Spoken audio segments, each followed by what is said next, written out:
The Thanksgiving turkey was cooked perfectly, the potatoes were creamy, and the tension in the Palmer family dining room was so thick it felt like you could cut it with a knife. I sat quietly at the big table, trying to focus on my food instead of the awkward conversation happening around me. My husband, Thomas, squeezed my hand under the table as if to say he was sorry for his parents' behavior. "So, Thomas says Westside General is offering you a job," my father-in-law, Richard, said loudly from the end of the table. "Smart move, finally considering a real hospital. When do you start?" I took a small sip of water before replying. "I haven't accepted the offer, Richard. I'm happy at the East End Clinic." His surprised face would have been funny if it wasn't so rude. "You can't be serious, Margaret," my mother-in-law said, her diamond bracelet clinking against her wine glass. "That place? In that neighborhood?" Thomas spoke up. "Mom, Sarah loves her work at East End. It's important to her. Playing nurse at some small clinic when she could be at Westside?" Richard scoffed. "No offense, Sarah, but real doctors work at prestigious hospitals, make connections, and build a legacy. I'm building something meaningful," I said softly. "East End helps people who can't afford to pay." Margaret cut me off. "Such a waste of your potential, especially with your education. Wasn't it Harvard Medical, Johns Hopkins?" I corrected her, but I knew it didn't matter. To them, my choice to work at a community clinic instead of chasing money and fame was impossible to understand. "Well," Richard raised his glass, "to Thomas's real achievement, becoming a partner at Palmer Investments at just 32, the youngest partner in the firm's history." I raised my glass with everyone else, genuinely proud of my husband. Thomas worked hard, even if his father's company made the road easier for him. "At least one of you understands ambition," Richard added, making sure to insult me in the process. On the way home, Thomas apologized. "I'm sorry about my parents, you know how they are." I did know. Richard and Margaret Palmer only cared about big names, money, fancy houses, and social status. To them, my job at the East End Clinic was a waste of my medical degree. But what they didn't know, what almost no one knew except Thomas and my closest colleagues, was that I wasn't just a doctor at East End Clinic. I was Dr. Sarah Chin Palmer, the chief of cardiology at Boston Memorial Hospital, one of the best heart hospitals in the country. I split my time between my hospital work and the clinic, which Boston Memorial had created as a community outreach program under my leadership.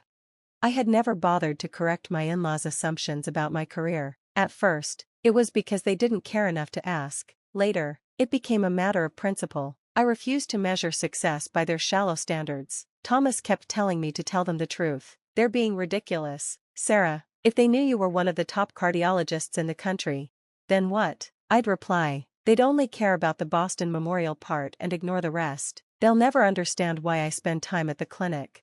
So, I let the misunderstanding continue, keeping family conversations focused on Thomas's career and safe topics. It wasn't ideal, but it kept the peace during the few times we saw them each year. I couldn't have predicted how quickly things would change just 3 weeks after that Thanksgiving dinner. The call came at 2:17 a.m. On a Tuesday. I was already at Boston Memorial, having been called in for an emergency heart surgery 2 hours earlier. "Dr. Palmer," said the ER resident, sounding tense, "we have a 64-year-old male with a severe heart attack being rushed in. The ambulance will be here in 4 minutes. Prep the cath lab." I replied quickly, "Have blood work ready and alert the surgical team." "Yes, doctor. One more thing, the patient's name is Richard Palmer. Any relation?" I froze. "He's my father-in-law. I'm on my way down." Everything happened quickly. I called Thomas, who was asleep at home, and then prepared myself mentally. When the ambulance arrived, I was waiting in the ER, my professional focus strong despite the personal connection. Richard was awake but clearly suffering, his face gray with pain. Margaret followed behind him, looking terrified and messy, a huge contrast to her usual perfect appearance. "Richard," she cried, rushing to his side. Then she saw me standing there in my white coat, stethoscope around my neck. She looked confused. "Sarah, what are you doing here?"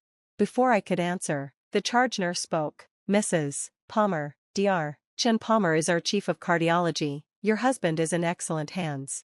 Margaret's mouth dropped open, but there was no time to explain. "We need to move quickly," I said calmly but firmly. "Richard, you're having a heart attack. We're taking you to the lab right now to clear the blockage." Richard looked at me, clearly in pain and confused. "You're the doctor, but you work at the clinic."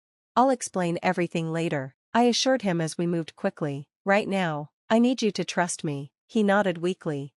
I told Margaret, Thomas is on his way. The nurse will take you to the waiting area. The next 2 hours were the hardest of my career. Richard's heart attack was severe. The procedure to clear the blockage and place stents was complicated because of his anatomy and how bad the blockage was. I stayed completely focused, putting my emotions aside to do my job. After Richard was stable and moved to recovery, I finally let myself feel everything. Thomas and Margaret were waiting in a consultation room, both standing up as soon as I walked in. He's stable, I said immediately, taking off my surgical cap. We cleared the blockage and placed 2 stents. The next 24 hours are critical, but he responded well to the procedure. Margaret stared at me like she was seeing me for the first time. You're really the chief of cardiology here? I nodded, too tired to sugarcoat anything. Yes, for the past 3 years. I split my time between Boston Memorial and East End Clinic. But why didn't you tell us? She asked, sounding confused and even a little hurt. Thomas stepped in. Mom, you and Dad never asked. You just assumed Sarah was playing nurse because she chose to work at a community clinic part of the week. Margaret looked embarrassed. I don't get it. If you work here, why bother with that clinic? Margaret asked. I sat down, feeling tired after being on my feet for almost 8 hours. Because medicine isn't just about status or money, Margaret. East End Clinic helps people who would be ignored by the healthcare system. We catch heart problems before they become emergencies, like Richard's. We manage long-term illnesses that would otherwise go untreated, and we do it even if people can't pay. But you could focus only on your work here, she said, sounding less sure of herself. The clinic is part of my work here, I explained. Boston Memorial started it as a community project. I helped create the program. Preventing heart disease in poor communities is what I specialize in. I've even written research papers on it. The clinic isn't separate from my career, it's the heart of it. Margaret went quiet, clearly surprised by everything I'd just told her. Thomas put his arm around me, silently supporting me. Richard's recovery was slow but steady. During the 5 days he spent in the hospital, he saw how much respect my colleagues had for me. Doctors asked me for advice, residents wanted my guidance, and even the hospital administrator checked on him, making it clear I wasn't just any doctor. On his 3rd day, while Margaret was at home getting clothes, Richard asked me something unexpected. The clinic, East End, does it really make a difference?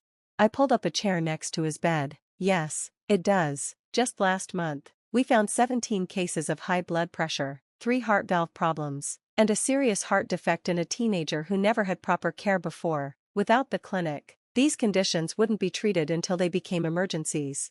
Like mine, he said quietly. Yes, your heart attack might have been prevented if you'd had better care sooner. Your past cholesterol and blood pressure readings showed your risk was increasing. He was silent for a moment. I always thought community clinics were less important, not real medicine. A lot of people think that, I replied, checking his fore without saying more.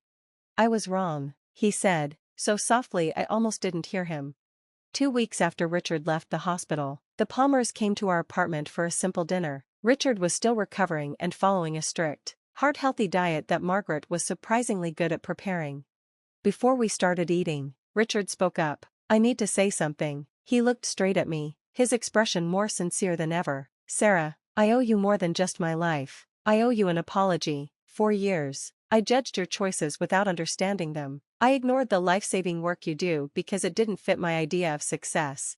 Margaret nodded and added, we both did. We were so focused on our own ideas of what matters that we didn't see the incredible doctor you are, not just at Boston Memorial, but especially at East End. Thomas squeezed my hand under the table, this time out of happiness instead of comfort. Thank you, I said, that means a lot to me. Richard continued, Margaret and I have been talking about how we can support East End Clinic. I understand from Thomas that you've been trying to raise money to expand the clinic. I looked at Thomas, surprised. He gave me a shy smile. Dad asked how he could help. I mentioned the expansion project you've been working on. Richard nodded. The Palmer Foundation wants to provide a grant to cover the whole expansion, $2 million, with extra money to keep the clinic running. I was speechless. Expanding the clinic had been my dream for years, more exam rooms, a place for imaging tests, and longer hours to help more patients. Richard, Margaret, that's incredibly generous, I finally managed to say. It's the least we can do, Margaret said, and I've been looking over the foundation's donations. We haven't done nearly enough to support healthcare. Richard added with a smile. Also, Seeing the $287,000 hospital bill for my care made me realize how important prevention really is. Later, when Richard and Margaret had gone home, Thomas hugged me. "So, how does it feel to finally be appreciated by my parents?"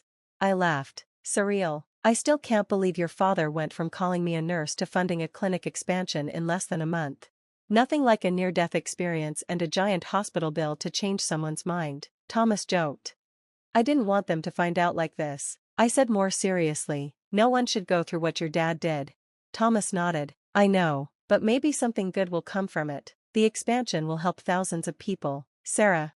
6 months later, I stood beside Richard and Margaret at the groundbreaking ceremony for the newly named Sean Palmer Cardiovascular Center at East End Clinic. My patients, some of whom had taken off work to be there, watched with pride as I was honored, not just by hospital leaders and politicians, but by my in-laws who had once disapproved of my work.